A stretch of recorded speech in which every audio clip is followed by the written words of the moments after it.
Dignitaries from across the world and representatives of several governments convened at the Ministry of Foreign Affairs on Tuesday to pass their condolences in writing, each expressing the impact Wangari Maathai had on them and the world. Across the world, similar sentiments continue to come from heads of states and governments and other prominent leaders, as well as ordinary citizens inspired by her lifelong battle. This is just one of the many condolence books for the Kenya Nobel laureate making the rounds within Nairobi. According to the members of the Greenbelt movement, the environmental group Wangari Maathai founded, there will be other condolence books available to the public.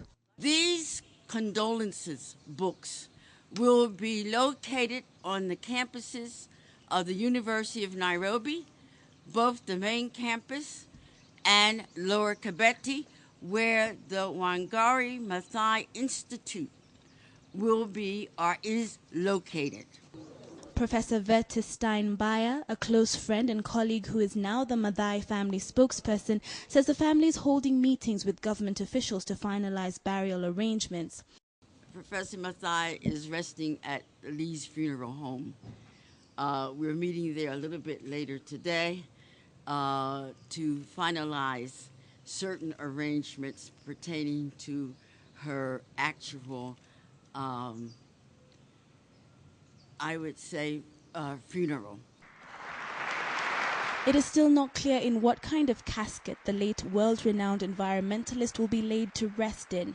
The question arises because in 2003 she challenged the notion of burying the dead in wooden coffins, suggesting that they be laid to rest in biodegradable coffins to save the country's forests. Mama ambaye kila wakati alipoenda kwa mazishi, and what a coincidence, what a thought that we now have to think of our own funeral. Alikuwa anabeba sio maua, bali alikuwa anabeba mti na kwenda kuupanda. In an interview with BBC Africa on April 3, 2003, the late Professor Wangari Maathai said, "Converting our trees into coffins is not very good for the living." Her comments were in relation to the high number of HIV/AIDS-related deaths that were taking a toll on the Kenyan forests, and her words sparked a lot of debate, given that most Kenyans believe in giving their loved ones a lavish send-off in a beautifully carved wooden coffin.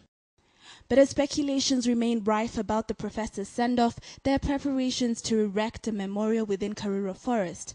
So we are planning a site that will have a beautiful site, not only one where we will do the tree planting, but we will probably think of some other little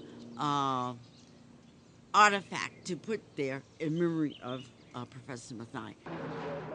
A befitting memorial given how hard Maathai fought to save Karura forest from destruction during the Kanu regime. If we are going to shed blood because of our land, we will. We are used to that. Our forefathers shed blood for our land. We will do so. As burial and funeral arrangements are finalized, prayer meetings are being held every evening at the St. Andrew's Church along State House Road. Catherine Onwando, KTN Prime.